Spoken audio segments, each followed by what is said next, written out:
ನಮಸ್ಕಾರ, ನೀವು ನೋಡ್ತಾ ಇದ್ದೀರಾ ಸುಮನ್ ಟಿವಿ ಕನ್ನಡ. ನಾನು ಮಹೇಶ್ ಎಮ್ದಂಡ್ರು. ತಳಪತಿ ವಿಜಯ್ ನಂತರ ದ್ರಾವಿಡ ಪಾಲಿಟಿಕ್ಸ್ಗೆ ಎಂಟ್ರಿ ಕೊಡ್ತಾರಾ ನಟ ಧನುಷ್ ಅನ್ನುವಂತಹ ಪ್ರಶ್ನೆ ಈಗ ಎದುರಾಗಿದೆ.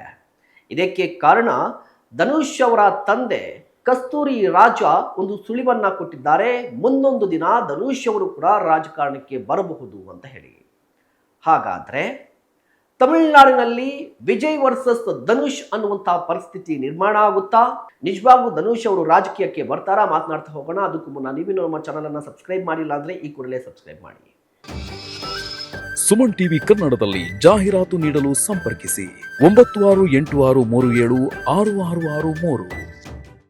ವೀಕ್ಷಕರೇ, ಟಿವಿಕೆ ತಳಪತಿ ವಿಜಯ್ ಅತಿ ದೊಡ್ಡ ಚೇಂಜ್ ಅನ್ನ ಮಾಡಿದ್ದಾರೆ. ಅತಿ ದೊಡ್ಡ ಗೆಲುವನ್ನ ಸಾಧಿಸಿ ಈಗ ಸಿಎಂ ಆಗಿ ಕುಳಿತುಕೊಂಡಿದ್ದಾರೆ. ಕೇವಲ ತಮಿಳುನಾಡು ಮಾತ್ರ ಅಲ್ಲ, ದೇಶದ ಸದ್ಯದ ರಾಜಕೀಯ ಪರಿಸ್ಥಿತಿಯಲ್ಲಿ ವಿಜಯ್ ಅವರ ಗೆಲುವು ಅತಿ ದೊಡ್ಡ ಇಂಪ್ಯಾಕ್ಟ್ ಅನ್ನ ಮಾಡಿದೆ. ಯಾರು ಕೂಡ ನಿರೀಕ್ಷೆ ಮಾಡಿರಲಿಲ್ಲ. ವಿಜಯ್ ಅವರು ಸಿನಿಮಾ ಇಂಡಸ್ಟ್ರಿಯಿಂದ ಬಂದವರು, ಮಾಸ್ ಇಮೇಜ್ ಇದೆ, ಅಭಿಮಾನಿಗಳು ತುಂಬಾ ದೊಡ್ಡ ಸಂಖ್ಯೆಯಲ್ಲಿದ್ದಾರೆ. ಬಟ್ ಆ ಅಭಿಮಾನಿಗಳು ವೋಟ್ ಹಾಕ್ತಾರೆ ಅಂತ ಯಾರು ಕೂಡ ನಿರೀಕ್ಷೆ ಮಾಡಿರಲಿಲ್ಲ. ಗೆದ್ರೆ 30ರಿಂದ ಕಡಿಮೆ ಸೀಟ್ಗಳಲ್ಲಿ ಗೆಲ್ಲಬಹುದಂತ ನಿರೀಕ್ಷೆ ಮಾಡಿದ್ರು. ಬಟ್ ಏಕಾಏಕಿಯಾಗಿ ಸರ್ಕಾರ ರಚನೆ ಮಾಡುವಷ್ಟು ಸೀಟ್ಗಳನ್ನ ಗೆಲ್ತಾರೆ ಅಂತ ಯಾರು ಕೂಡ ನಿರೀಕ್ಷೆ ಮಾಡಿರಲಿಲ್ಲ. ಬಟ್ ಆ ಎಲ್ಲಾ ನಿರೀಕ್ಷೆಗಳನ್ನ ಮೀರಿ ಟಿವಿಕೆ ಗೆಲುವು ಸಾಧಿಸಿದೆ. ವಿಜಯ್ ಅವರು ಸಿಎಂ ಆಗಿದ್ದಾರೆ.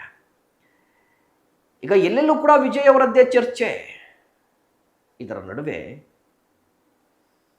ಅದೇ ಕಾಲಿವುಡ್ನ ಸೂಪರ್ ಸ್ಟಾರ್ ನಟ ಧನುಷ್ ಅವರು ರಾಜಕೀಯಕ್ಕೆ ಬರ್ತಾರಾ, ರಾಜಕೀಯಕ್ಕೆ ಬರಬಹುದು, ಈ ಚರ್ಚೆ ಕೂಡ ಶುರುವಾಗಿದೆ.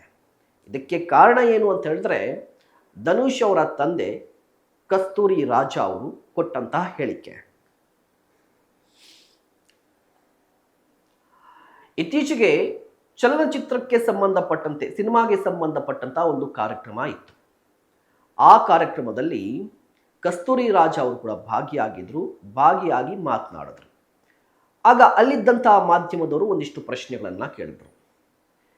ಧನುಷ್ ಅವರು ರಾಜಕೀಯಕ್ಕೆ ಬರ್ತಾರಾ ಅಂತ ಹೇಳಿದಾಗ, ಬರಬಹುದು, ಮುಂದೊಂದು ದಿನ ಅದು ಕೂಡ ಸಾಧ್ಯತೆ ಇದೆ ಅಂತ ಹೇಳಿದ್ರು.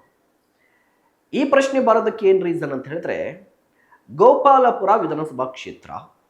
ಈ ಗೋಪಾಲಪುರ ವಿಧಾನಸಭಾ ಕ್ಷೇತ್ರದಲ್ಲಿ ಈ ಹಿಂದೆ ಕರುಣಾನಿಧಿಯವರು ಸ್ಪರ್ಧೆ ಮಾಡಿ ನಿಂತದ್ದು. ಸೊ ಕರುಣಾನಿಧಿ ಅಂತ ಹೇಳಿದ್ರೆ ತಮಿಳುನಾಡಿನ ಅತಿ ದೊಡ್ಡ ನಾಯಕರು. ಅದೇ ಕ್ಷೇತ್ರದಲ್ಲಿ ಇರುವಂತಹ ಧನುಷ್ ಅವರು ರಾಜಕೀಯಕ್ಕೆ ಬರ್ತಾರಾ ಅನ್ನುವಂಥ ಪ್ರಶ್ನೆಯನ್ನು ಮಾಧ್ಯಮದವರು ಕೇಳಿದ್ರು. ಆಗ ಕಸ್ತೂರಿ ರಾಜ ಅವರು, ಯಾರು ಬರ್ತಾರೋ ಬರಲ್ವೋ ಅನ್ನೋದು ವೈಯಕ್ತಿಕ ವಿಚಾರ, ಅವರವ್ರಿಗೆ ಬಿಟ್ಟದ್ದು, ನಾನಂತೂ ಬರೋದಿಲ್ಲ ಅಂತ ಹೇಳ್ತಾರೆ. ಧನುಷ್ ಅವರು ಬರ್ತಾರಾ ಅಂತ ಹೇಳಿದ್ರೆ ಅದನ್ನ ನಾನು ಹೇಳಕ್ಕಾಗಲ್ಲ, ಮುಂದೆ ಬಂದರೂ ಬರಬಹುದು ಅಂತ ಹೇಳಿಬಿಡ್ತಾರೆ. ಅಲ್ಲಿಗೆ ಮುಂದೊಂದು ದಿನ ಧನುಷ್ ಅವರು ರಾಜಕಾರಣಕ್ಕೆ ಬರ್ತಾರೆ ಅನ್ನುವಂತಹ ವಿಚಾರ ಅಥವಾ ಅವರ ಹೇಳಿಕೆಗಳೇ ನಾನಾ ರೀತಿಯ ಚರ್ಚೆಗೆ ಗ್ರಾಸವಾಗಿದೆ. ಧನುಷ್ ಅವರ ಅಭಿಮಾನಿಗಳು ಕೂಡ ರಾಜಕೀಯಕ್ಕೆ ಬರಬೇಕು ಅಂತ ನಿರೀಕ್ಷೆ ಮತ್ತು ಆಸೆಯನ್ನು ವ್ಯಕ್ತಪಡಿಸ್ತಾ ಇದ್ದಾರೆ.